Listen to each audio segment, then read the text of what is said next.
الحمد للہ رب العالمین والصلاة والسلام علی سید المرسلین وعلی آلہ وصحبہ اجمعین ومن تبعہم بإحسان الی یوم الدین۔ اعوذ باللہ من الشیطان الرجیم، بسم اللہ الرحمن الرحیم۔ الیوم اکملت لکم دینکم واتممت علیکم نعمتی ورضیت لکم الاسلام دینا۔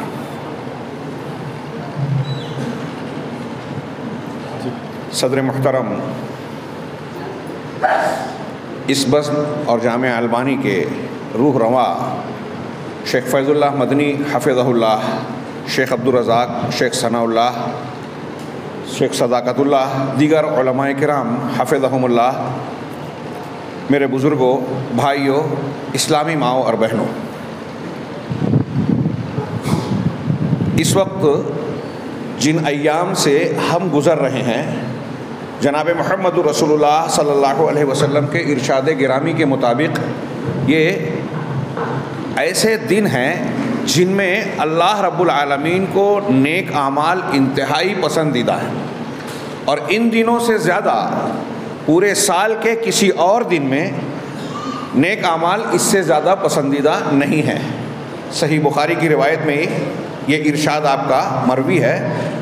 صحابہ نے پوچھا کہ وَلَلْجِهَادُ فِي سَبِيلِ اللَّهِ، کہ دوسرے دنوں میں اللہ کے راستے میں مجاہدہ کرنا، اپنی جان کی بازی لگانا، کیا یہ بھی اللہ رب العالمین ان دنوں میں کے پسندیدہ اعمال کے مقابلے میں کم درجے کا ہے؟ تو آپ نے کہا وَلَلْجِهَادُ فِي سَبِيلِ اللَّهِ إِلَّا أَن يَخْرُجَ الرَّجُلُ بِمَالِهِ وَنَفْسِهِ، ہاں اللہ کے راستے میں جان کی بازی لگانے والا بھی، سوائے اس کے کہ کوئی شخص اپنی جان و مال کے ساتھ اللہ کے راستے میں نکلے اور سب کچھ قربان کر دے۔ ان 10 دنوں میں ولیال عشر کی تفسیر بہت سارے مفسرین نے کیا، والفجر ولیال عشر کے لیال عشر سے ذی الحجہ کا یہ پہلا عشرہ مراد ہے۔ بعض اہل علم تو یہاں تک کہتے ہیں کہ رمضان کے آخری عشرے کے مقابلے میں ان 10 دنوں کی زیادہ فضیلت ہے۔ علامہ ابن تیمیہ وغیرہ نے کہا کہ رمضان کے آخری عشرے کی 10 راتیں سب سے زیادہ افضل ہیں سال بھر میں اعمال صالحہ کے اعتبار سے، اس لیے کہ اس میں لیلۃ القدر ہے، اور ذی الحجہ کے پہلے عشرے کے ایام دن پورے سال کے مقابلے میں سب سے زیادہ فضیلت والے ہیں، اس لیے کہ اس میں ایام حج ہیں، یوم عرفہ، یوم النحر وغیرہ، اور اس میں دیگر فضیلتیں ہیں۔ یوم عرفہ کے روزے کی فضیلت یہ بتائی کہ 1 سال آگے 1 سال پیچھے کے گناہوں کی بخشش کا ذریعہ بنتا ہے۔ اللہ تبارک و تعالیٰ اس کے ذریعے سے یہ نوازش فرماتا ہے اپنے بندوں پر۔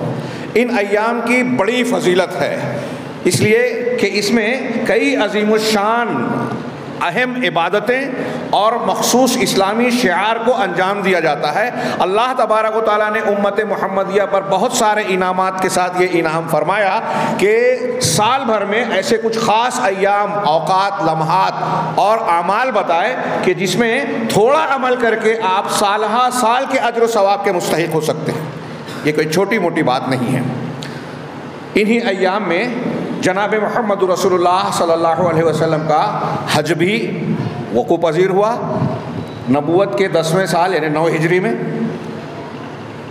میں اپنے خطاب کے مختصر سے وقت میں چاہتا ہوں کہ نبی کریم صلی اللہ علیہ وسلم کے اس خطاب کا مضمون سرسری طور سے ہم دیکھیں۔ آپ کا یہ خطاب انتہائی اہم ہے، جس کو خطبہ حجۃ الوداع کہا جاتا ہے، وہ انہی ایام میں دیا گیا اور انہی ایام کی مناسبت سے دیا گیا۔ اور اس کی ایک دوسری مناسبت یہ تھی کہ جناب محمد رسول اللہ صلی اللہ علیہ وسلم جو پوری کائنات کے لیے ہادی بن کر آئے، بشیر و نذیر بن کر آئے، خاتم النبیین بن کر آئے، آپ اندازہ لگائیں، موقع نہیں ہے کہ میں یہ پس منظر کھینچوں کہ آپ کی آمد سے پہلے دنیا میں کیا حالات تھے، کتنی زبردست جہالت اور جاہلیت تھی، عقائد، اعمال، معاملات، اخلاق، انسانی تعلقات، سب کچھ خرابی، فساد اور بگاڑ کا، شدید بگاڑ کا شکار تھے۔ ہاں، انسانیت کہیں کہیں کچھ اس طرح گھٹی گھٹی نظر آتی تھی۔ اللہ تبارک و تعالیٰ نے ایسے ماحول میں جناب محمد رسول اللہ صلی اللہ علیہ وسلم کو مبعوث فرمایا، آپ تشریف لائے، آنکھیں کھولی، سیرت کی کتابیں پڑھیے، اور ہر مسلمان کو مرد ہو یا خاتون میں سمجھتا ہوں سیرت رسول پڑھنا لازم ہے، اس لیے کہ ہم کو آپ کی اتباع کرنا ہے. ابھی آپ نے سماعت فرمایا لقد کان لکم فی رسول اللہ اسوۃ حسنہ ما آتاکم الرسول فخذوہ وما نہاکم عنہ فانتہوا. ہمیں زندگی کامیابی کے ساتھ گزارنی ہے تو ایک ہی نسخہ سب سے واضح طور سے ہے کہ رسول اللہ صلی اللہ علیہ وسلم کی اتباع کرنی ہے. آپ نے جیسے زندگی میں جو عقیدہ اختیار کیا، جو عمل کیا، جو عبادات اختیار کی، آپ کے جو اخلاق و آداب بتائے گئے ہیں آپ کی جانب سے، وہی ساری چیزیں اختیار کرنی ہے. کامیابی کا یہ مختصر سا نسخہ لیکن بہت ہی جامع. جناب محمد رسول اللہ صلی اللہ علیہ وسلم نے اپنی پوری حیات طیبہ میں بڑی مشقتیں کی، توحید کے تقاضوں کو بھرپور انداز میں اپنے اوپر بھی نافذ کیا اور دنیا کے سامنے بھی پیش کیا. صحابہ کرام کی ایک زبردست ٹیم ترتیب دے دی. جو معاشرہ اور سماج آپ کے آنے سے پہلے پوری انسانی تاریخ کی سب سے بڑی جاہلیت کا نمونہ پیش کرتا تھا، شرک، کفر، خرافات کا اعلیٰ ترین نمونہ تھا، آپ کی آمد کے بعد چند سالوں میں دنیا کی سب سے بڑی تہذیب، سب سے بہترین معاشرے میں تبدیل ہو گیا، جہاں ہر کوئی ایک دوسرے کا بھائی بھائی ہے، محبت و الفت کا دور دورہ ہے، ایک دوسرے کے لیے جذبہ قربانی، نیکی کے سلسلے میں تعاون کرنے کا جذبہ، اور ہر نیکی جو ہے شباب پر نظر آتی ہے. یورپ کے بعض مفکرین نے یہاں تک اعتراف کیا کہ جناب محمد رسول اللہ صلی اللہ علیہ وسلم کی زیر تربیت جتنی عظیم عظیم شخصیات اور بڑے بڑے لوگ ایک ہی دور میں اکٹھا ہوئے کبھی نہیں ہوئے. آپ کے معجزات میں سے ایک معجزہ یہ شمار ہونا چاہیے. سیدنا ابوبکر صدیق، عمر فاروق، حضرت عثمان، حضرت علی، حضرت ابو عبیدہ بن جراح، حضرت زید، حضرت خالد بن ولید رضی اللہ عنہم. ایک لمبی فہرست، ہر کوئی ایک الگ شان رکھتا ہے، اپنی ایک امتیازی حیثیت رکھتا ہے. یہ اللہ کے نبی صلی اللہ علیہ وسلم کی دعوت، تربیت اور تعلیمات کا منہ بولتا زندہ اور تجرباتی نمونہ ہے. پوری دنیا کو اس سے سبق لینا چاہیے کہ جناب محمد رسول اللہ صلی اللہ علیہ وسلم نے کس طرح دنیا کو، بھٹکتی ہوئی دنیا کو صراط مستقیم پر لگایا. آج اگر ہم چاہتے ہیں کہ دنیا کے اندر امن و امان قائم ہو، آپس میں محبت ہو، دہشت گردی کا خاتمہ ہو، ظلم جو ہے مٹ جائے، انصاف کا بول بالا ہو، ہر حقدار کو اس کا حق ملے، کمزوروں کو بھی ظلم اور زیادتی کا سامنا نہ کرنا پڑے، اللہ کی رحمتیں اور سعادتیں ہمیں ہر طرف نظر آئیں، اگر ہم چاہتے ہیں تو اس کا ایک ہی نسخہ ہے کہ جناب محمد رسول اللہ صلی اللہ علیہ وسلم کا دین اور آپ کی تعلیمات کو دنیا میں پھیلایا جائے. آپ نے پوری زندگی یہ سب کچھ کیا، اور اب آخری میں جب آپ کو حج کا موقع ملا، آپ نے اپنی حیات طیبہ میں ایک ہی حج کیا. اس حج میں آپ ابتدائی طور پر ہی یہ کہہ رہے ہیں، فرما رہے ہیں کہ لوگوں سنو میری بات، غور سے سنو، یا ایھا الناس اسمعوا قولی، فإنی، اس لیے کہ میں آج کے بعد یہ امید نہیں رکھتا کہ دوبارہ اس مقام پر آپ کی اور میری کبھی ملاقات ہو. نبی کریم صلی اللہ علیہ وسلم کا مشن پورا ہو رہا ہے. اسی دوران وہ صورت بھی آئی اذا جاء نصر اللہ والفتح، جس میں اشارہ تھا کہ آپ کا مشن پورا ہو رہا ہے، کام مکمل ہو رہا ہے، اب اس دنیا سے آپ کو رخصت ہونا ہے. اور یہاں آپ نے لوگوں سے واضح طور پر کہا کہ شاید اب اس ملاقات، یہاں اس مقام پر آج کے بعد میری ملاقات نہ ہو. آپ پوری حیات طیبہ کو سامنے رکھیے، پھر اس خطبے کو سامنے رکھیے. اس میں اس پہلے جملے کو تو اندازہ لگے گا کہ آپ توجہ دلا رہے ہیں کہ دیکھو میری ان باتوں کو غور سے سنو، اور ایک خاتم النبیین پوری امت کا قیامت تک کے لیے جو شریعت پیش کر کے جا رہا ہے اس دنیا سے، اس کی آخری نصیحتیں کتنی اہم، کتنی جامع، کتنی ضروری ہو سکتی ہیں، ہمارا آپ اندازہ لگا سکتے ہیں. خود آپ کے پورے خطبے میں بعض علماء نے تفصیل سے ایک ایک نقطہ بیان کیا جس کا یہاں موقع نہیں ہے، کہ آپ نے خطبے کے شروع میں کہا اسمعوا قولی، میری بات سنو. یہ توجہ دلا رہے ہیں. نبی کریم صلی اللہ علیہ وسلم تمام صحابہ کرام کو، ایک لمبی بڑی جماعت آپ کے ساتھ اکٹھا ہے حج میں، ان سے کہہ رہے ہیں مجھ سے سنو. آپ ان سے کہہ رہے ہیں دوسرے مقام پر خذوا عنی مناسککم، کہ مجھ سے اپنے حج کے ارکان کو، اعمال و احکام کو سیکھ لو. جاہلیت کا دور گزر چکا، بعد میں اور بہت ساری گمراہیاں، نئے نئے انحرافات، افکار اور خیالات آئیں گے، لیکن تمہیں ادھر ادھر نہیں جانا ہے. حج کا عمل کرنا ہے تو جاہلیت کے طریقے سے ہٹ کر اسلام کا حج کرنا ہے، اور وہ اسلام کا حج مجھ سے سیکھو. اور میں نے صرف تمہارے سامنے زبانی طور سے تھیوریکل بیان نہیں کیا، بلکہ پریکٹیکل کر کے تم کو پیش کر رہا ہوں. مجھ سے سیکھ لو یہ حج کے احکام. یہ ایک حقیقی قائد کا نمونہ نبی کریم صلی اللہ علیہ وسلم نے دنیا کے سامنے پیش کیا. کہ نماز پڑھی، نماز کی تعلیم دی تو پہلے خود پڑھ کر دکھایا بہترین نماز، روزہ، حج، زکوٰۃ، ہر چیز میں پہلے خود عمل کیا، نمونہ عملی پیش کیا، اور اس کے بعد قوم اور امت کے سامنے پیش کر رہے۔ ایک تو یہ، دوسرے یہ کہ مجھ سے سیکھ لو، تیسرے یہ کہ اب میری ملاقات شاید آئندہ نہ ہو سکے، لہٰذا پوری توجہ کے ساتھ اس کی طرف متوجہ ہو جاؤ۔ اور پھر آگے اس خطبے میں آپ نے اور بھی کئی اشارے کیے، کہا کہ فَلْيُبَلِّغِ الشَّاهِدُ الْغَائِبَ، کہ جو تم میں سے حاضر ہے غائب تک یہ پہنچائے۔ اب یہ ذمہ داری ہم سب کو اٹھانی ہے، سامنے والے حاضرین کو، تو کتنی توجہ سے سننا ہوگا۔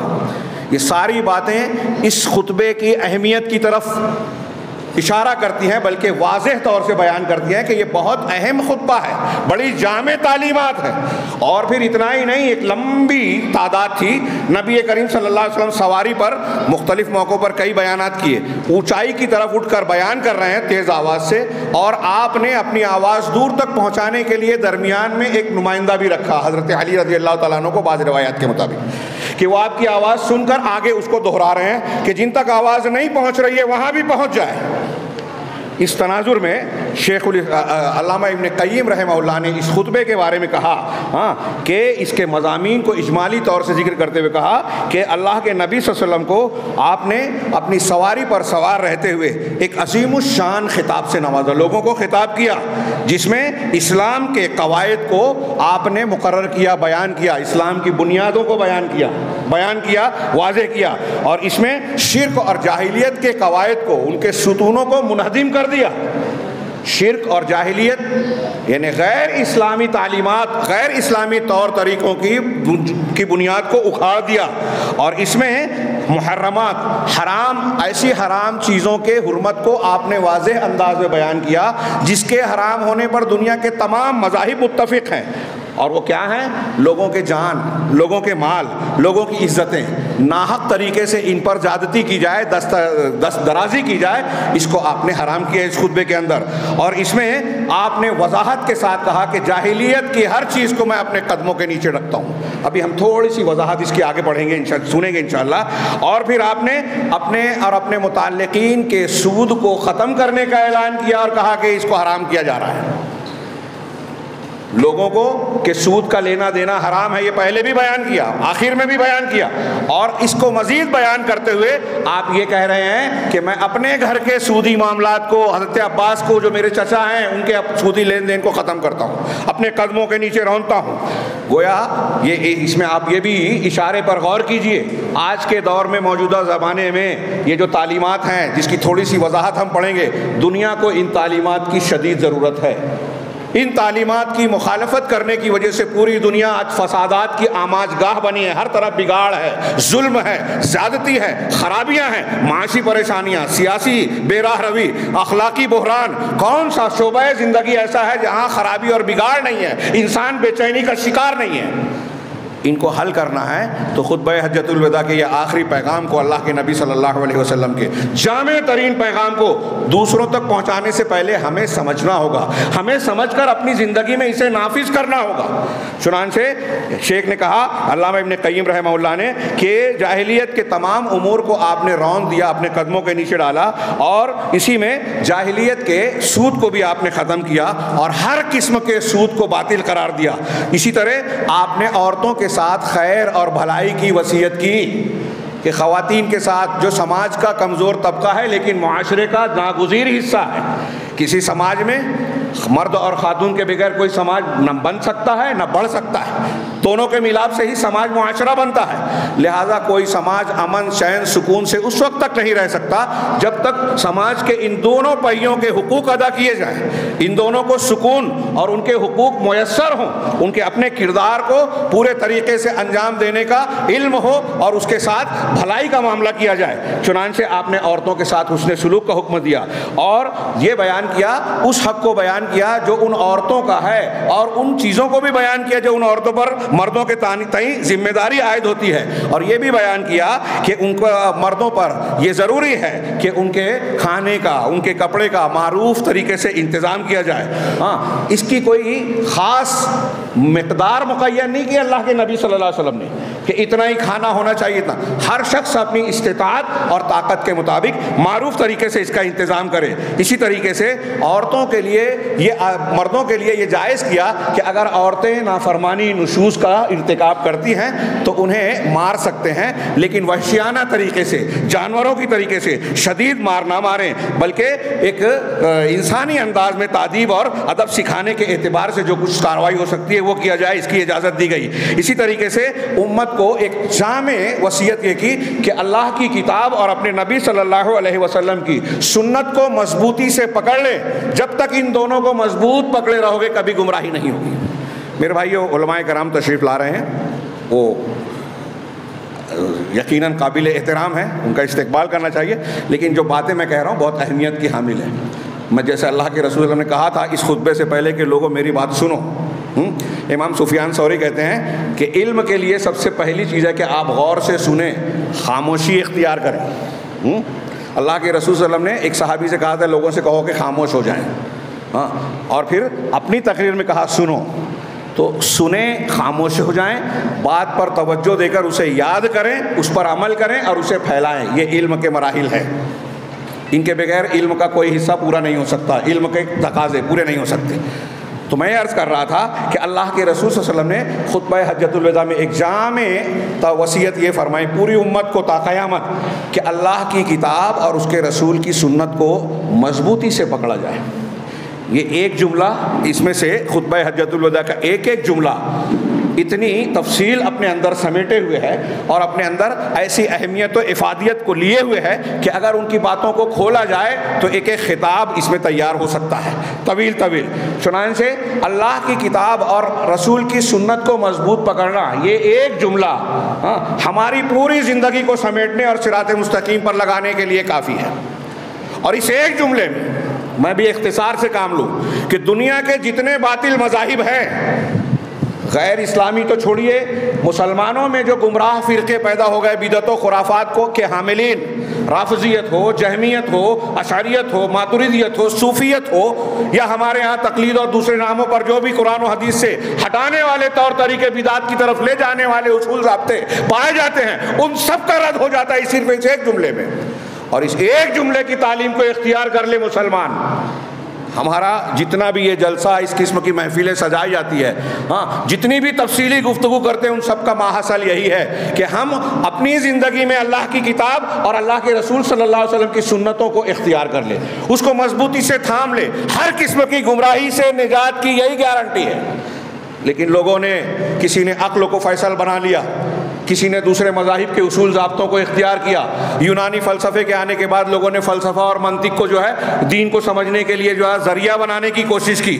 کسی نے اپنی ہوائے نفس کو اختیار کیا. آج کے زمانے میں کچھ لوگ سائنسی تحقیقات اور ترقیات کی روشنی میں قرآن و حدیث کو سمجھنے اور نہ سمجھ میں آنے پر رد کر دینے کے طریقے پر چل رہے ہیں. یہ ساری گمراہیوں کے طریقے ہیں. تمسک بالکتاب و سنت جو آپ نے گارنٹی لی ہے کہ گمراہیاں آپ کو چھو نہیں سکتی اگر آپ نے قرآن و حدیث کا دامن تھامے رکھا. اور جب گمراہی نہیں آئے گی تو اللہ تبارک و تعالیٰ کے غضب اور عذاب سے بھی آپ دنیا اور آخرت میں محفوظ رہیں گے. مسلمانوں کے جتنے بھی مسائل ہیں ان کا حل بھی یہی دو چیزوں میں ہے. مگر افسوس کہ مسلمان، میں یہ کہہ رہا ہوں آپ سن رہے ہیں اور بھی لوگ کہتے سنتے ہیں، لیکن پریکٹیکلی ہم لوگ یہ مانتے نہیں ہیں، ہمارا دل اس کو قبول کرتا ہی نہیں ہے کہ روحانی طور پر اللہ کی کتاب اور رسول کی سنت، توحید اور اتباع سنت کو اگر مضبوطی سے اختیار کیا جائے، توحید اتنی خالص بنائی جائے کہ شرک سے پاک ہو جائے، سنت کو اس طرح پکڑا جائے کہ ہر دوسرے فکر اور طریقہ کار کو ہم رد کر دیں، تو یہ یقینی بات ہے کہ ہم پکے مومن ہوں گے اور اللہ رب العالمین کے نوازنے کے جتنے وعدے قرآن و سنت میں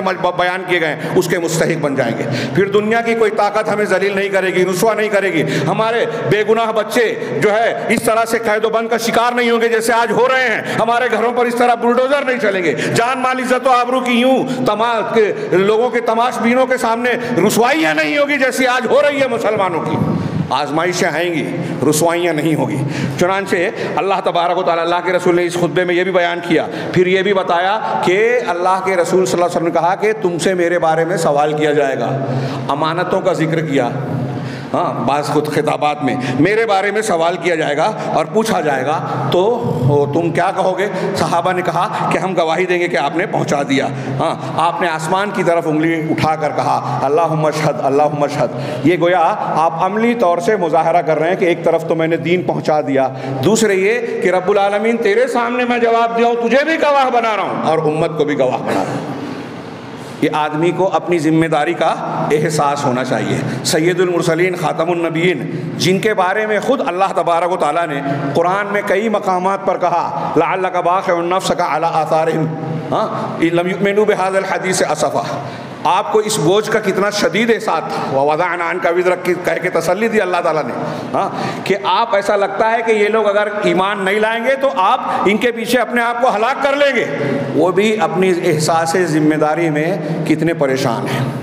ہم اور آپ یہاں علماء کرام ہیں، آپ قرآن و حدیث کو جاننے والے ہیں. جو شخص جتنا قرآن و حدیث کو جانتا ہے وہ اتنا زیادہ اس ذمہ داری سے کہ بوجھ کو اپنے اوپر لادے ہوئے ہے کہ ہم اس پر خود عمل کریں، ان کے حقوق کو پہچانیں اور دوسروں تک اسے پہنچائیں. میں خطبہ حجۃ الوداع کے متن کا سرسری ذکر کرتا ہوں مختصر سی تشریحات کے ساتھ.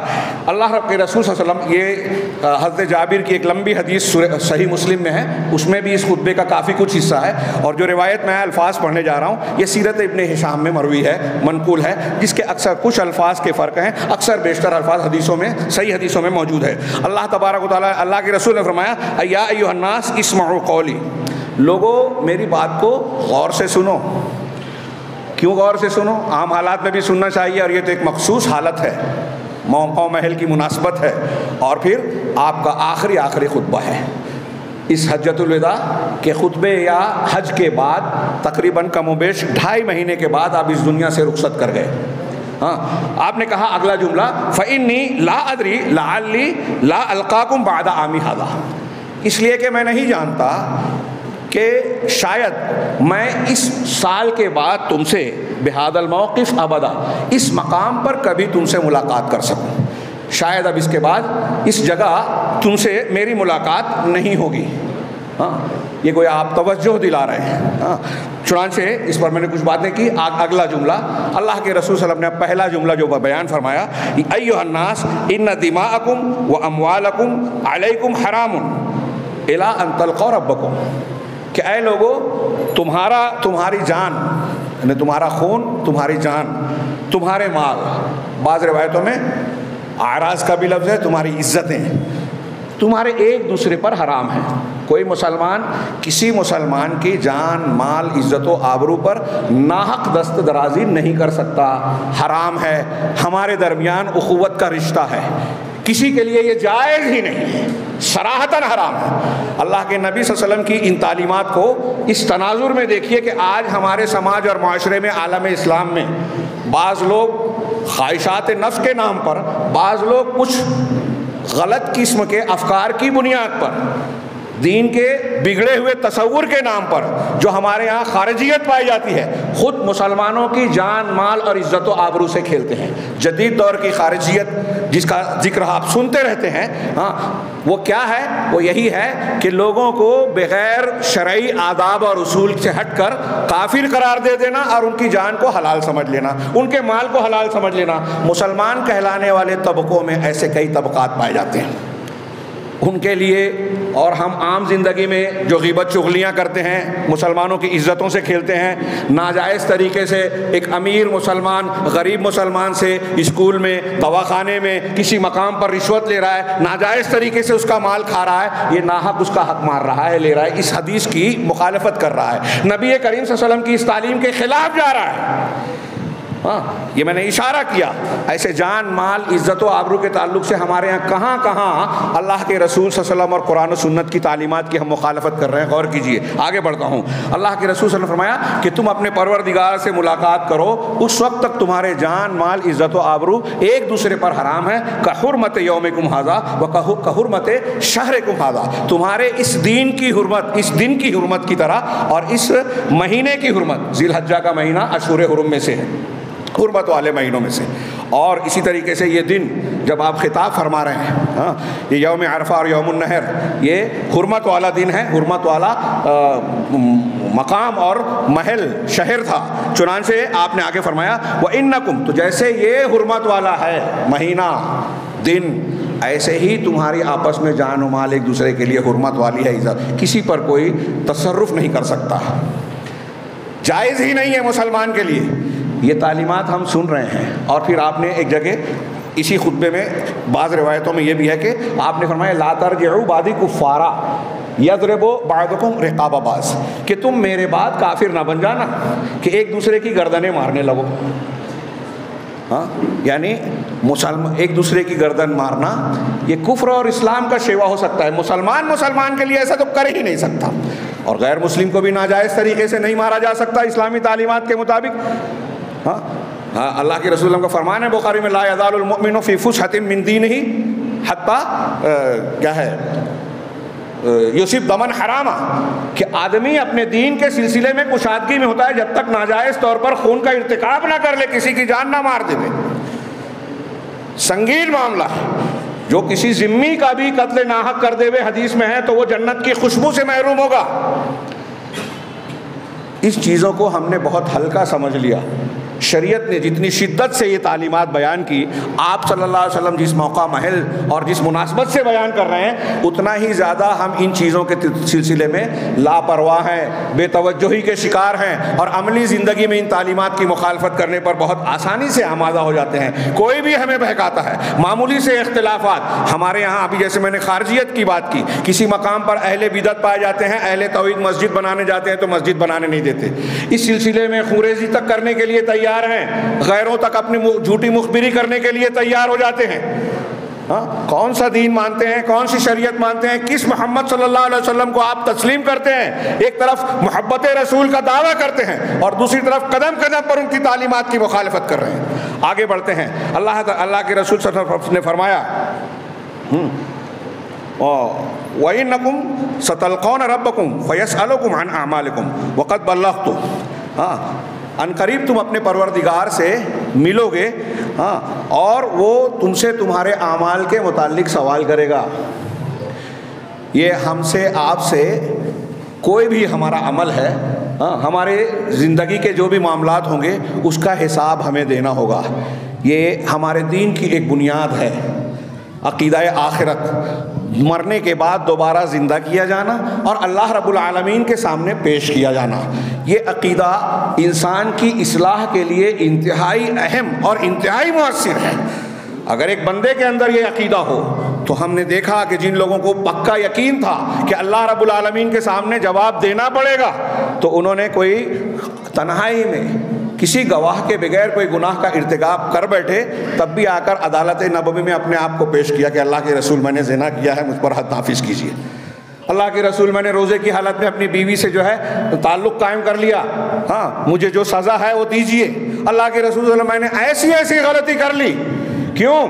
ایسا ہی نہیں تھا، یہ اللہ کے رسول نے جو تعلیم دی، تربیت فرما رہے ہیں کہ تم سے تمہارے اعمال کے مطابق اللہ تبارک و تعالیٰ سوال کرے گا، اور یہ سوال کا احساس انسان کو صراط مستقیم پر قائم رکھتا ہے، اس کو منضبط رکھتا ہے۔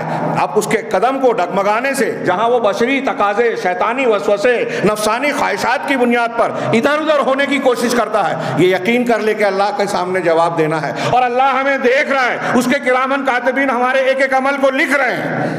یہ تصور انسان کو، اس کے قدم کو گناہ کی طرف جانے سے روکتا ہے۔ اللہ کے رسول صلی اللہ علیہ وسلم نے اس عقیدے کو بھی اس خطبے میں پیش کیا اور مضبوط کرنے کی کوشش کی۔ وقت بلغت، اور میں نے تم کو پہنچا دیا، تم تک بات پہنچ چکی ہے، ہم اور آپ جانتے ہیں۔ اب اس کے باوجود بھی کوئی مرد اور عورت راہ راست سے ہٹ کے اللہ کی نافرمانی کرتا ہے، جانتے بوجھتے شریعت کی مخالفت کرتا ہے، تو اس کی ذمہ داری اس پر عائد ہوتی ہے۔ اللہ کے رسول نے آگے فرمایا فمن کانت عنده امانۃ فلیؤدها الی من ائتمنہ علیہا، بس جس کے پاس بھی کسی کی امانت ہو تو اس تک پہنچا دے جس نے اس کو امین بنایا ہے۔ ایک لمبی تفصیل کا متقاضی یہ جملہ، آپ کے اس خطبے میں ایک ایک جملہ جو ہے ایک ایک کتاب ہے میرے بھائیوں۔ مجھ جیسا کامل میں اس کی تشریح کا حق ادا کر ہی نہیں سکتا کوئی بھی شخص۔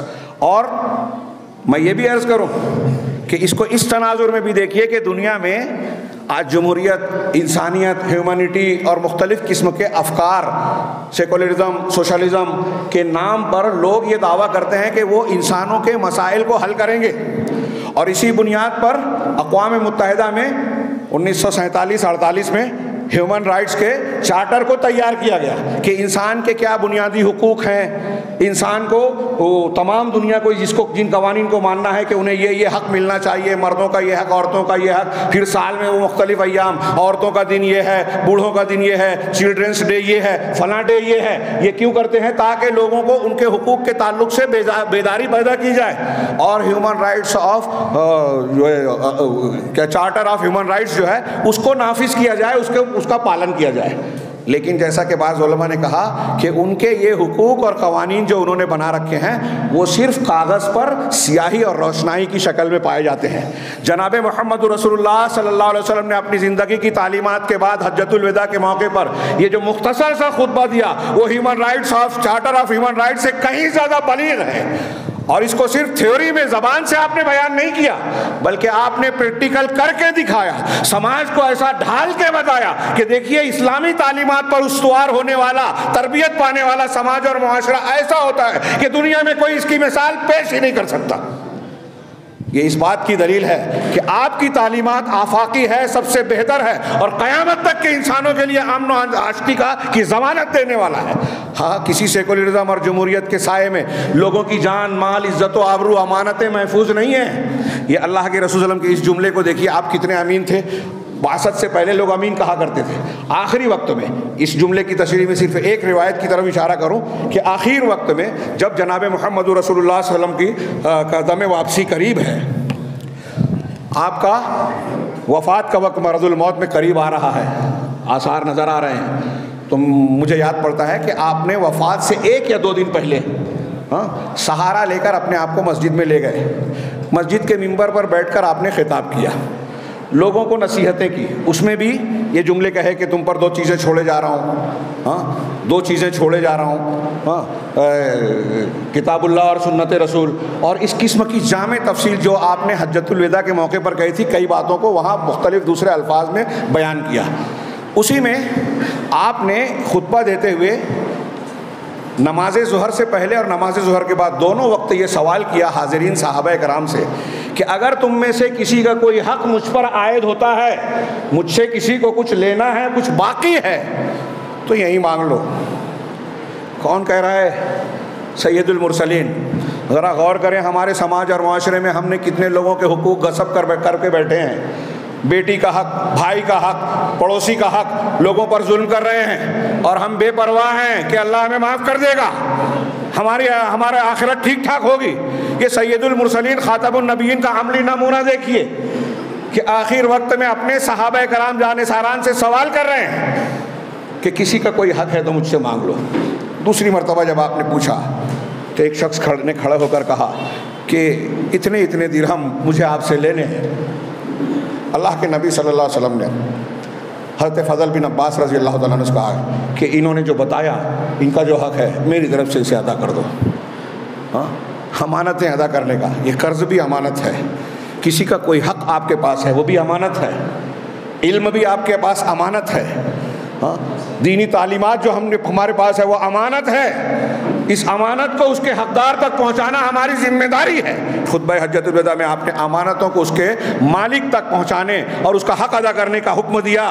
یہ بہت اہم جو ہے تعلیم ہے، جامع تعلیم ہے، پوری زندگی پر کو گھیرنے والی ہے کہ کیا کیا امانتیں آتی ہیں۔ اللہ کے رسول نے آگے فرمایا وَإِنَّ كُلَّ رِبًا مَوْضُوعٌ، اور ہر سود، یہ ایک حکم ہوا امانت سے متعلق۔ یہاں کوئی کہہ سکتا ہے کہ جو امانت دے اس سے مراد کوئی ودیعت کی ہوئی چیز، میں نے آپ کے پاس کوئی چیز رکھی ہے۔ امانت کا ایک عمومی معنی یہ ہوتا ہے، اور ایک معنی یہ ہوتا ہے خصوصی معنی۔ عمومی معنی میں بہت سی چیزیں شامل ہیں، میں نے اس کو بیان کیا ملا کر۔ کل ربا موضوع، اللہ کے رسول نے کہا کہ ہر سود موضوع ہے، ختم کیا جا رہا ہے، وضع کیا جا رہا ہے، مٹایا جا رہا ہے۔ ولیکن لکم رؤوس اموالکم لا تظلمون ولا تظلمون، ہاں تمہارا جو راس المال ہے، حقیقی مال، کسی کو آپ نے قرضہ دیا، اس قرض پر آپ سود لے رہے ہیں، تو اللہ کے رسول نے فرمایا کہ آج سے سودی لین دین ختم، سود کوئی نہیں لے گا، کوئی نہیں دے گا۔ ہاں جو اصل مال ہے راس المال وہ تم کو پورا پورا لینا چاہیے، وہ ملے گا، وہ حق ہے، نہ اس پر تم ظلم کرو نہ تم پر ظلم کیا جائے، کسی پر ظلم بھی نہیں کرنا ہے اور کسی کے ساتھ ظلم کرنا نہیں ہے اور مظلومیت بھی نہیں ہے۔ اللہ قضى اللہ انہ لا ربا، اللہ نے یہ فیصلہ کر دیا ہے، حکم دے دیا ہے کہ کوئی سود نہیں ہے۔ وَإِنَّ رِبَا عباس ابن المطلب موضوع کلہ، اور عباس ابن عبد المطلب یعنی میرے سگے چچا کا، نبی صلی اللہ علیہ وسلم کا فرمان ہے کہ عباس بن عبد المطلب کا پورا سود ہم ختم کر رہے ہیں، مٹا رہے ہیں۔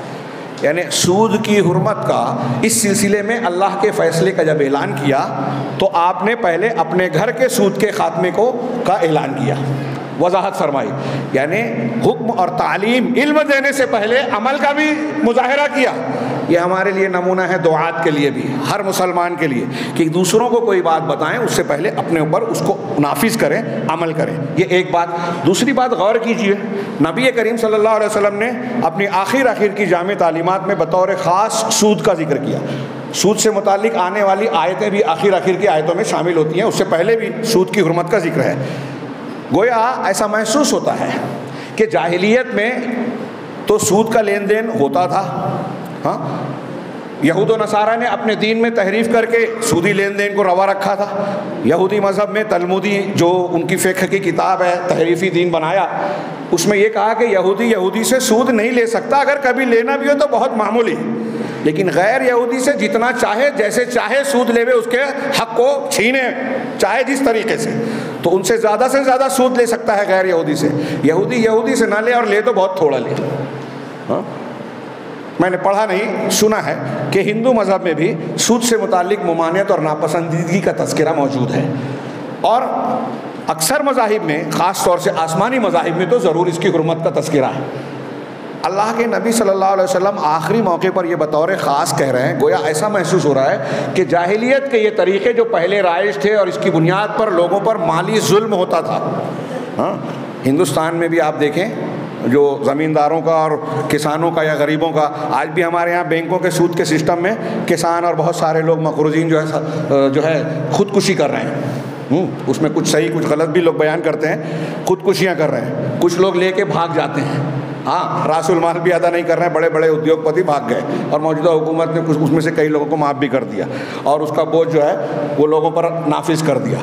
یہ آپ پورا سسٹم دیکھیے، سودی نظام 300-350 سال پہلے جب یورپ میں اس کا بینکنگ سسٹم شروع ہوا تو عیسائیوں نے مخالفت کی تھی، پادریوں نے مخالفت کی تھی، یہودیوں نے شروعات کی، لیکن آہستہ آہستہ پادریوں نے بھی اسے ایکسیپٹ کر لیا، اور میں ایسا سمجھتا ہوں کہ آج دنیا میں اکثر قومیں اس کو قبول کر چکی ہیں سوائے مسلمانوں کے، اور مسلمانوں میں بھی ایک طبقہ ایسا ہے جو اس کو اختیار کر رہا ہے پریکٹیکل اور عملی طور پر، اور غلط فہمیوں کا شکار ہے۔ لوگ انہیں یہ بتاتے ہیں شیاطین الانس والجن کہ اگر یہ لین دین نہ کرے تو ترقی نہیں ہوگی، جبکہ اللہ یہ کہہ رہا تھا، نے فرمایا یمحق اللہ الربا ویربی الصدقات، اللہ سود کو مٹاتا ہے اور صدقات کو بڑھاتا ہے۔ سود کو مٹانے والا یہ عمل آپ دیکھیے کہ دنیا میں عالمی سطح پر جو معاشی نظام چل رہا ہے اس کے سائے میں آج لوگ بے روزگاری کا شکار ہیں، بھوک مری بڑھ رہی ہے، امیر تر ہو رہا ہے، غریب سے غریب تر ہو رہا ہے۔ وہ ہمارے ملک میں 37% سے زیادہ، بلکہ اس سے بھی زیادہ لوگ غریبی کی سطح سے نیچے زندگی گزار رہے ہیں۔ اتنے نیچے، غریبی کی سطح سے نیچے کا مطلب یہ کہ جن کو ایک ٹائم کا بھی 24 گھنٹے میں ایک وقت کا کھانا بھی بہت مشکل سے نصیب ہوتا ہے، اور وہ بھی معمولی سا، وہ غریبی کی سطح کے نیچے ہے۔ گھر بنانا، تعلیم دلوانا، دنیا کی ضروریات کا انتظام کرنا وہ آگے کی بات ہے، جو بنیادی کھانے پی کی ضرورت، بھوک مٹانے کی ضرورت ہے۔ پوری دنیا میں کبھی یہاں بینک دیوالا ہوتا ہے، کبھی وہاں ہوتا ہے، کبھی یہاں بے روزگاری کا مسئلہ ہے، کہیں وہاں معاشی مسئلے کا شکار ہے۔ یہ اسلامی قوانین سے انحراف، غیر اسلامی معیشت اور بطور خاص سود کی کار فرمائی کا نتیجہ ہے، جو اللہ کے رسول اور اللہ نے منع فرمایا۔ پوری دنیا کو، صرف مسلمانوں اور آپ کو اور ہم کو نہیں، کچھ لوگ سماج اور معاشرے میں نظر آتے ہیں کہ سودی قرضہ لے کے بڑا کاروبار کر رہے ہیں، تفصیل میں دیکھیں کہ کچھ دن چاندنی اور رنگینی نظر آتی ہے، اس کے بعد دیوالا نکلتا ہے۔ 20 لاکھ کا ٹرن اوور کر رہے ہیں، 40 لاکھ کا قرضہ ہے، نیند نہیں آتی، اور یہ پیسہ بڑھتا جاتا ہے، تباہی اور بربادی آتی ہے، اور آگے اگلی نسل تک یہ تباہی پھیلتی ہے، پہنچتی ہے، بڑے نقصانات اخلاقی، دینی۔ اور ایک آدمی جب سودی لین دین کرتا ہے نا تو اس کے اندر سے ہمدردی، مروت ختم ہو جاتی ہے۔ ہاں، آج دنیا کا حال کیا ہے دیکھیے۔ ہاں، فرانس میں ایک باپ اپنی بیٹی کے پاس گیا، ماں باپ کا گھر چلا گیا، بیٹی کے پاس 2 فلیٹ تھے، ایک میں رہتی تھی ایک کرائے پہ دیتی تھی. تو ماں باپ نے، سگے ماں باپ نے اپنی بیٹی سے کہا کہ تمہارے پاس 2 فلیٹ ہیں، ہمارا فلیٹ جو ہے ضبط ہو گیا بینک کی طرف سے، تو ایسا کیوں نہیں کرتے کہ ایک فلیٹ کچھ دنوں کے لیے ہمیں دے دیتے، ہم اس میں رہائش پذیر ہو جائیں، رہنے لگے. تو بیٹی اپنے ماں باپ سے کہتی ہے کہ ٹھیک ہے دے تو دوں، لیکن کرایہ آپ کتنا دیں گے؟ آپ کرایہ کتنا دیں گے؟ چرچل نے جنگ عظیم میں امریکہ کا ساتھ دیا. اس کا جب بحری بیڑا ڈوب گیا، امریکہ سے قرضہ مانگا. امریکہ نے کہا ٹھیک ہے ہم قرض دینے کے لیے تیار ہے، لیکن سود کی شرح کیا ہوگی پہلے یہ بیان کر دو. چرچل رونے لگا. ہاں، آپ کے پاس ایک سودی لین دین والا آدمی، آپ کے ابا کا آپریشن ہے، زندگی اور موت کے مرحلے سے گزر رہے ہیں، آپ ایک بھائی کے پاس، پڑوسی کے پاس جائیں، اس سے کہیں کہ بھائی صاحب میرے ابا کا آپریشن ہے، آپ مجھے اتنا قرض دے دیجئے. تو وہ یہ سوچے گا کہ اس کو قرض دوں، پتہ نہیں لوٹا پائے گا کہ نہیں، پورا دے گا کہ نہیں، اور اتنے دنوں تک کے بعد دے گا، اتنے دنوں میں اپنا یہ پیسہ ٹرن اوور کر کے بڑھا سکتا ہوں. ہاں، اور اسی کو میں بینک میں، کسی کمپنی میں، کسی اسکیم میں لگا دوں تو میرا یہ پیسہ بڑھتا جائے گا. اب اس کے نزدیک وہ پیسے کے بڑھوتری کی قیمت ہے، اس دوست، اس پڑوسی کے باپ کی جان کی قیمت نہیں ہے.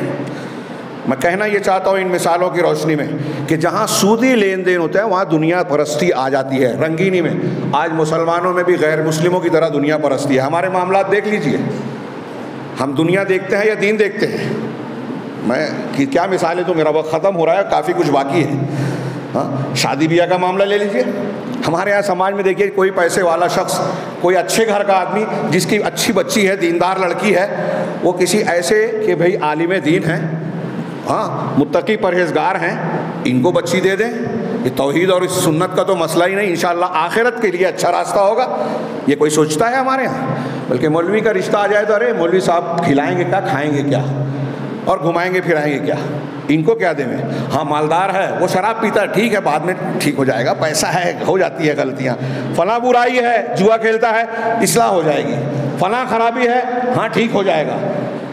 یہ ساری چیزیں منظور ہیں دولت کے ساتھ، اور دین کے ساتھ صرف مالی کمزوری جو ہے قابل قبول نہیں ہے. یہ ہماری مادہ پرستی، دنیا داری ہے. دینداری، روحانیت، معنویت آج ہماری زندگی سے ختم ہو چکی ہے، اور یہ دنیا کی مادہ پرستانہ زندگی کی یہ بنیاد سود ہے، دنیا کی چمک دمک ہے. آخرت کو فراموش کر دینا ہے. اللہ کے رسول صلی اللہ علیہ وسلم کی ان تعلیمات میں ایسی بہت ساری واضح روشنی ہے. آگے میں بڑھتا ہوں، وقت کم ہے. اللہ کے رسول نے آگے فرمایا وَإِنَّا کہہ رہے ہیں وَإِنَّ كُلَّ دَمٍ فِي الْجَاهِلِيَّةِ مَوْضُوعٌ. جاہلیت کا ہر خون وضع کیا جا رہا ہے، ختم کیا جا رہا ہے. کسی نے کسی کو مار دیا، اس کا انتقامی کارروائی چل رہی ہے، دیت اور مطالبہ ہو رہا ہے. اب یہ سلسلہ جو پہلے ہو چکا ہم ختم کر رہے ہیں. ہاں، وَإِنَّ أَوَّلَ دِمَائِكُمْ أَضَعُ دَمَا ابن ربیعہ ابن الحارث ابن عبد المطلب. سب سے پہلا خون جس کو میں ختم کر رہا ہوں وہ ابن ربیعہ بن حارث بن عبد المطلب. یہ حارث اللہ کے رسول صلی اللہ علیہ وسلم کے چچا، ربیعہ آپ کے چچا زاد بھائی، ان کے بیٹے کی یہ بنی سعد میں بچپن گزار رہے تھے، کسی وجہ سے گئے تھے.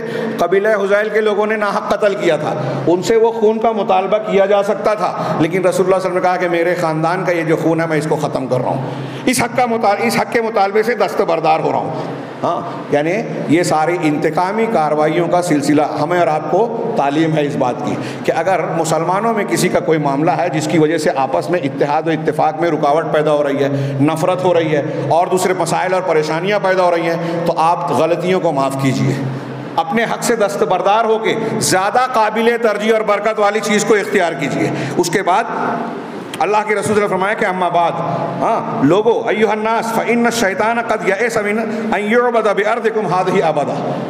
ہاں، کہ شیطان اس بات سے مایوس ہو چکا کہ اس سرزمین پر اس کی اب پرستش کی جائے گی. شرک و خرافات کا وہ دور آئے گا جو پہلے تھا، آئے گا ابھی تو عارضی طور پر. شیخ محمد بن عبد الوہاب رحمہ اللہ سے پہلے کے دور میں آیا اور اللہ نے پھر سے صاف کر دیا. تو اب یہاں اس کی پرستش نہیں ہوگی. وَلَكِنَّهُ أَن يُطَعْ فِي مَا سِوَى ذَلِكَ. لیکن اس کے علاوہ جو چھوٹے چھوٹے گناہ ہیں، دوسری حدیثوں میں اس کی وضاحت ہے کہ دوسرے کاموں میں وہ اس کی اطاعت کی جائے گی.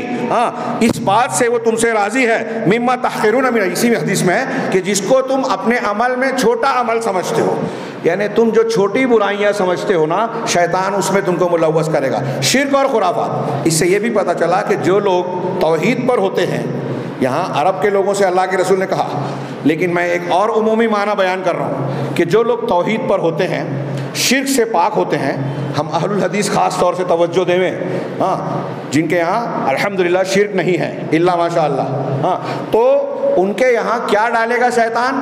شرک میں اگر وہ مبتلا نہیں ہو رہے ہیں تو چھوٹے چھوٹے گناہوں میں ڈالے، اور ان چھوٹے چھوٹے گناہوں سے آپس میں اختلاف پیدا کرے گا، اللہ کی رحمت سے دور کرے گا، چھوٹے گناہوں کے ذریعے سے بڑے گناہ میں ڈالے گا۔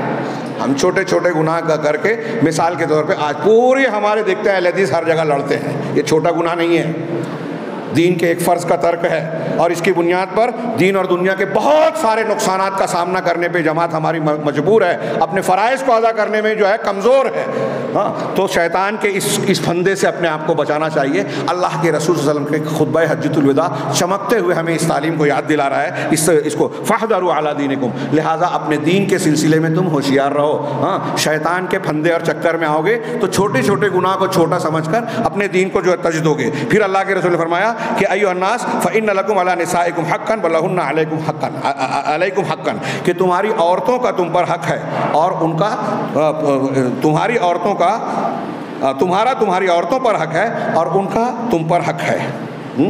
دوسری حدیث میں جو صحیح مسلم کی ہے اس میں کہا کہ عورتوں کے ساتھ خیر کی وصیت قبول کرو، اس لیے کہ تم نے اللہ کی امان اور اللہ کے کلمے کے ذریعے سے ان کو حلال کیا ہے، ان کی شرمگاہوں کو حلال کیا ہے۔ وہ تمہاری ملکیت نہیں ہے، شادی کر کے لے آئے ہو اپنی زوجیت میں تم، ہاں، وَلَهُنَّ مِثْلُ الَّذِي عَلَيْهِنَّ بِالْمَعْرُوفِ، کہ ان کے لیے بھی ویسے ہی حقوق ہیں جیسے تمہارے ہیں، معروف کے ساتھ۔ عورتوں کے حقوق، غیر مسلم دنیا مسلمانوں پر، اسلام پر جو اعتراضات کرتی ہے، اس میں ان کا سب سے پسندیدہ موضوع اور ٹاپک جو ہے مسلم گھرانہ، مسلم عورتیں ہیں۔ اس کو بہت زیادہ فوکس کیا جاتا ہے کہ مسلمان عورت پر ظلم کیا جاتا ہے، مسلم گھرانے کا نظام درست نہیں ہے، لیکن اگر غور سے دیکھیں، خاص طور سے مائیں بہنیں اگر سن رہی ہیں تو اچھی طرح، کیونکہ آپ کو بہکایا جا رہا ہے ٹی وی کے ذریعے، ٹی وی سیریل کے ذریعے سے، فلموں کے ذریعے سے، جو جدید اخبارات ہیں اور مختلف قسم کے جدید وسائل اعلام ہیں، ذرائع ابلاغ ہیں، ان کے ذریعے سے بہکایا جا رہا ہے، اور اسی کا نتیجہ ہے یہ اثر اور جادو ہے کہ ہمارے مسلمان خواتین، ناقابل فہم بات ہے کہ اپنے دین کو جو ہے خیر بات کہہ کے جو ارتداد کو گلے لگا رہی ہیں، غیروں سے شادیاں کر رہی ہیں۔ یہ اسٹیج پر کہتے ہوئے بھی ہمیں عار محسوس ہو رہا ہے، لیکن غیرت بے غیرتی کا یہ عالم ہو گیا ہے کہ کل جو مسلم خواتین یہ کہتی تھی کہ اگر جان چلی جائے چلی جائے، گھر چلا جائے چلا جائے، لیکن دین نہیں چھوڑ سکتی۔ حضرت سمیہ نے شرمگاہ پر پرچہ کھایا، ابو جہل کی دعوت قبول نہیں کی، ام سلیم نے ابو طلحہ کے رشتے کو ٹھکرا دیا کہ تم رشتہ بہت اچھا ہے تمہارا، لیکن میں مسلمان اور تم کافر ہو، ایک مومنہ کے لیے کافر سے رشتہ جائز نہیں ہے۔ آج ہماری بچیاں یہ سبق نہیں جانتی، انہیں یہ کہا جاتا ہے کہ عورتوں پر ظلم ہو رہا ہے، مولوی صاحب سے شادی ہوگی تو آپ مظلوم رہیں گی، پردے میں رہیں گی، گھراؤ میں رہیں گی۔ عورتوں پر ظلم نہیں ہے اسلام میں، میں یہ اسٹیج سے بہت مرتبہ کہا ہے، پھر کہہ رہا ہوں کہ دنیا میں اسلام نے مسلمان عورتوں کو جتنا حق دیا ہے، جتنی عزت و مقام دیا ہے، جو بلندی دی ہے، ماضی میں بھی کسی مذہب نے نہیں دی تھی، آج اور مستقبل میں بھی کوئی نہیں دے سکتا۔ یہ میں ہوائی بات نہیں کہہ رہا ہوں، علی وجہ البصیرہ کہہ رہا ہوں کہ مسلمان عورت کو جو تقدس اور حقوق حاصل، کوئی کسی پر ظلم کرے تو الگ بات ہے، ہاں، ہمارے یہاں یہ اللہ کے رسول یہ کہہ رہے ہیں، اور اس تعلیم میں یہ بھی اشارہ ہے کہ عورتیں ماتحت ہوتی ہیں، اللہ نے قوام بنایا ہے مرد کو، تو گویا اللہ کے رسول یہ کہنا چاہ رہے ہیں کہ تمہارے ماتحت جو ہوں گے، تمہارے جو کمزور طبقات ہیں تمہارے انڈر میں جو ہیں، ان کے ساتھ ظلم نہیں کرنا، ان کا حق ہے، ہاں، تم نے اللہ تبارک و تعالیٰ کے حق اور قانون کے مطابق انہیں حلال کیا ہے، تم ان کے مالک ٹھیکیدار نہیں بن گئے۔ عورتوں کے ساتھ ساتھ آپ آخری وقت میں یہ بھی کہہ رہے ہیں، جب وفات سے پہلے آپ نے خطبہ دیا تو بار بار آپ نے کہا الصلاۃ الصلاۃ وما ملکت ایمانکم، نماز کا خیال رکھنا، اور جو تمہارے ماتحت ہیں، جن کے تمہارے دائنے ہاتھ مالک ہوئے یعنی تمہارے ماتحت ہیں، اس میں عورتیں، نوکر، غلام سب آ گئے، تو اپنے سے نیچے کے کمزور لوگوں کا خیال رکھو۔ آج کل ہمارے ہاں ایک ٹرینڈ یہ چلا ہے کہ ایک بڑا آدمی وہ ہوگا جو چھوٹوں کے ساتھ ایسا سلوک کرے کہ آپ چھوٹے ہیں، ہم سے اپوائنٹمنٹ لیے بغیر آپ مل نہیں سکتے، ہاں، میں چل رہا ہوں مسجد سے، آپ نے بات کر لیا، میں اتنا بڑا آدمی، آپ کیسے بات کر لیے؟ یہ بڑا پن نہیں ہے، یہ گھٹیا پن ہے۔ نبی کریم صلی اللہ علیہ وسلم سے سید المرسلین ہے، کس طرح صحابہ کرام ملتے تھے، شاید میرا وقت ہو چکا ہے، جی میرا وقت ہو چکا ہے، لیکن میں آگے کے ایک دو جملے جو اس میں کا ہر جملہ بہت ہی اہم ہے۔ عورتوں کے حقوق کا خیال رکھا جائے، اور آج کے موجودہ ماحول میں اس کی اور زیادہ ضرورت ہوتی ہے، اور ہم خواتین سے کہیں گے کہ آپ عورتیں بذات خود یہ اسٹڈی کریں کہ اللہ تبارک و تعالیٰ نے آپ کے لیے بھی جہنم رکھی ہے، جنت رکھی ہے جیسے مردوں کے لیے۔ آخرت کے معاملات، دنیا کے حقوق، دنیا کے واجبات اور احکامات سب عورتوں اور مردوں کے لیے یکساں ہیں۔ بعض احکامات میں کچھ فرق ضرور ہے، لیکن وہ ظلم کے طور پر نہیں ہے، حق کے طور پر ہے۔ کہیں اگر آپ کو یہ لگتا ہے کہ مردوں کو کچھ فوقیت دکھائی دے رہی ہے تو وہاں فوقیت نہیں ہے، وہاں ضرورت ہے۔ کوئی عورت نبی نہیں ہوئی اس لیے کہ ابو جہل فرعون سے نمٹنا عورتوں کے بس کی بات نہیں تھی۔ ہاں اسی طریقے سے بعض مقامات پر عورتوں کو مردوں سے اونچا مقام دیا گیا ہے، جیسے مرد نے آ کے پوچھا کہ میرے حسن سلوک کا سب سے زیادہ حقدار کون ہے؟ آپ حدیث بہت مرتبہ سن چکے۔ تو اللہ کے رسول نے فرمایا تیری ماں۔ کہا تیری ماں، پھر تیری ماں۔ چوتھی مرتبہ پوچھا کہ اس کے بعد کون حسن سلوک کا مستحق؟ کہا تیرے باپ، تیرے والد۔ تو یہاں کوئی نہیں کہتا کہ مردوں کے ساتھ زیادتی ہو رہی ہے، یہاں عورتوں کا حق بڑھا دیا گیا، عورتوں مردوں کا کم ہے، نہیں۔ یہاں شریعت نے بتایا کہ دین فطرت ہے، عورتوں نے بچے کی پیدائش میں اور اس کی پرورش میں زیادہ قربانی دی ہے، اس لیے اس کو زیادہ ادب و احترام کا مقام دیا گیا، حسن سلوک کا حقدار قرار دیا۔ تو بہرحال عورتوں کے ساتھ حسن سلوک اور ان کے حقوق کو ہمارے مرد اور خواتین اچھی طرح سمجھیں۔ یہ جگہ جگہ آپ سے سوال کیا جائے گا، ہم کہیں جلسہ کرتے ہیں، ابھی غیر مسلموں کے خطاب میں ایک لیڈی غیر مسلم نے یہ سوال کیا، مسلمان عورتوں سے متعلق کچھ سوالات کیے۔ آپ سے سوالات کیا جائے گا، آپ کو جواب دینا ہے۔ یہ مخالفتیں ہمارے لیے کچھ خیر کے پہلو بھی لاتی ہیں، ہمیں یہ سیکھنا ہوگا۔ اور میں یہ ہوائی بات نہیں کہہ رہا ہوں، ہمارا یہ عقیدہ ہے، یقین ہے اور دلائل ہیں کہ مسلمان عورت کو جو عزت و مقام شریعت نے دی ہے دنیا کے کسی مقام میں نہیں ہے۔ دنیا والوں نے تو اسے بیچنے کا سامان بنا دیا، اسے رسوا کر دیا۔ جب تک اس کے حسن میں، اس کی عمر میں کشش ہے تو لوگوں نے اس کو فیشن شو میں اور کپڑوں کے لباس کے جو ہے ایڈورٹائز میں اور مختلف چیزوں میں استعمال کیا اور کر رہے ہیں۔ اسلام ایسا نہیں کہتا کہ عورتوں کو اس طرح سے آپ رسوا کریں، ان کی عزتوں کو نیلام کریں، ان کو بیچنے خریدنے کا ذریعہ یا بیچنے خریدنے کی چیز بنا دو۔ ان کا کہ وہ ماں ہے، بیوی ہے، بہن ہے، اور ہر حال میں قابل عزت و احترام ہے، اس کے حقوق ہیں۔ چنانچہ اس کو سمجھیں اور خواتین دوسری خواتین کو سمجھائیں بھی۔ آگے بڑھ رہے ہیں کہ اللہ کے رسول نے ایک جامع تعلیم دی، اور میں اس پہ زیادہ کہنا چاہتا تھا، تھوڑا سا کہہ چکا ہوں، لیکن سرسری طور سے یہ ذکر کروں۔ وَقَدْ تَرَكْتُ فِيكُمْ مَا إِنْ أَيُّهَا النَّاسِ وَقَدْ تَرَكْتُ فِيكُمْ مَا إِنْ اعْتَصَمْتُمْ بِهِ فَلَنْ تَضِلُّوا أَبَدًا، کہ میں نے تمہارے درمیان وہ چیز چھوڑی ہے کہ اگر تم اسے اختیار کر لو، اسے پکڑ لو مضبوطی سے، تو کبھی گمراہ نہیں ہوگے۔ اور وہ کیا ہے؟ امرم بیناً، وہ کھلا ہوا ہے اللہ کی کتاب اور اس کے رسول کی سنت۔ میں نے ابھی شروع میں کہا تھا سب سے اہم اور جامع بات یہ ہے، دنیا کے سارے مسائل کا حاصل، سارے معاملات کا حاصل یہی ہے کہ ہم ہر معاملے میں اللہ کی کتاب اور رسول کی سنت کو مضبوط پکڑیں۔ ہماری سمجھ میں آئے نہ آئے، ہمارے رسم و رواج کے خلاف ہو، کوئی شخص اس پر ہنس رہا ہے، کوئی اس کا مذاق اڑا رہا ہے، تو ہم کہیں نہیں ایسا ہی ہے۔ ہمارے یہاں 4 شادی کی اجازت ہے، لوگ مذاق اڑاتے ہیں۔ ہمارے مسلمانوں میں، ہندوستان میں ہندو کلچر کا اثر ہے۔ مائیں بہنیں بھی سنیں، ان کو یہ کہنا چاہیے کہ اگر اللہ اور رسول نے اجازت دی ہے تو ہم مانتے ہیں کہ یہ صحیح ہے۔ آپ اگر اللہ اور رسول کے حکم کو ناپسند کریں تو یہ کفر تک بات جا سکتی ہے، کفر ہو سکتا ہے۔ اللہ حکیم ہے، اس کا کوئی فیصلہ حکمت کے خلاف نہیں ہے، نبی کریم صلی اللہ علیہ وسلم کی کوئی بات حکمت فطرت کے خلاف نہیں ہے۔ تو میں نے ایک مثال دی، وہ داڑھی ہو، تعدد ازدواج ہو، یا جو بھی ہو، ہماری سمجھ میں جو نہیں آتا نا، غیر مسلم بھی کئی مقامات پر سمجھنے پر مجبور ہوتے ہیں۔ چنانچہ شیخ آخری جملہ، یہ اللہ کی کتاب اور سنت کو مضبوطی سے پکڑنا، میں نے ایک اشارہ کیا تھا کہ آج دنیا میں نوجوانوں اور سب لوگوں سے کہنا چاہتا ہوں، نئی نئی تنظیمیں پیدا ہوتی ہیں، کوئی حدیثوں کا انکار کرتا ہے، کوئی صحابہ کرام پر کیچڑ اچھالتا ہے، کوئی جو ہے تحریکیت، اخوانیت اور نئے وہ لاتا ہے کہ ہم اسلامی حکومت قائم کریں گے۔ کسی نے تصوف کا علم سام رکھا ہے کہ تزکیہ جو بدعتی طریقوں سے ہے، مشائخ کا قرآن و حدیث سے ہٹ کر لوگوں کا یونانی فلسفوں سے متاثر ہو کر ان کے عقائد کو اختیار کر کے، کہیں رافضیت ہے، کہیں باطنیت ہے، مختلف افکار و خیالات پائے جاتے ہیں۔ ان سب سے کیسے بچے؟ کچھ لوگ سوال کرتے ہیں کہ حق کہاں ڈھونڈا جائے؟ تو قرآن و حدیث نے صاف کہا، 2 چیزیں چھوڑی گئی ہے، ان دونوں کو مضبوط تھام لے۔ قرآن و سنت اور اللہ تبارک و تعالیٰ نے اسی کی حفاظت کا ذمہ لیا ہے، کسی مولوی امام کی کتاب کی حفاظت کا ذمہ نہیں لیا۔ ساری کتابیں اگر دریا میں ڈال دی جائے، قرآن و حدیث باقی رہے، ہمارے جنت کے لیے، جنت کی طرف رہنمائی کے لیے کافی ہے۔ تو دوسرے افکار، خیالات، انتساب، چشتی، قادری، نقشبندی، فلانا، ڈماکا، صوفی اور یہ ساری چیزیں چھوڑ کر اللہ کی کتاب اور اس کے رسول کی سنت کی طرف آ جائیں. یہ اس اسٹیج کا بنیادی پیغام بھی ہے. اور اگر یہ ایک چیز ہم نے دماغ میں پکڑ کر رکھ لی اور یہاں سے لے گئے تو میں سمجھتا ہوں کہ اللہ رب العالمین نے اسے کامیاب بنا دیا. اسی طریقے سے اللہ کے رسول نے آخری بات فرمائی کہ میری بات کو سنو اور اسے اچھی طرح سمجھو. ہاں، یہ اچھی طرح جان لو کہ ہر مسلمان ایک مسلمان کا بھائی ہے اور تمام مسلمان بھائی ہیں. لہذا کسی کے لیے حلال نہیں ہے کہ وہ اپنے بھائی سے کوئی چیز اس کی لے لے سوائے اس کے نفس کی پسندیدگی اور خواہش کے ساتھ. لہذا کوئی کسی پر ظلم نہ کرے. پھر اس کے بعد آپ نے کہا اے اللہ میں نے پہنچا دیا. آپ نے لوگوں سے بھی پوچھا, لوگوں نے حامی بھری, ہاں گواہ بنایا. اللہ نے آسمان کی طرف اشارہ کیا, یعنی اللہ تعالیٰ اوپر ہے, ہاں آسمان پہ ہر جگہ نہیں ہے, ذات کے ساتھ علم کے ساتھ ہر جگہ ہے. پھر اسی وقت اس روایت میں آگے ہے کہ اللہ کے رسول صلی اللہ علیہ وسلم پر اسی وقت اسی کے بعد جو ہے یہ قرآن کی آیت نازل ہوئی, الیوم اکملت لکم دینکم واتممت علیکم نعمتی ورضیت لکم الاسلام دینا. یہ جامع آیت.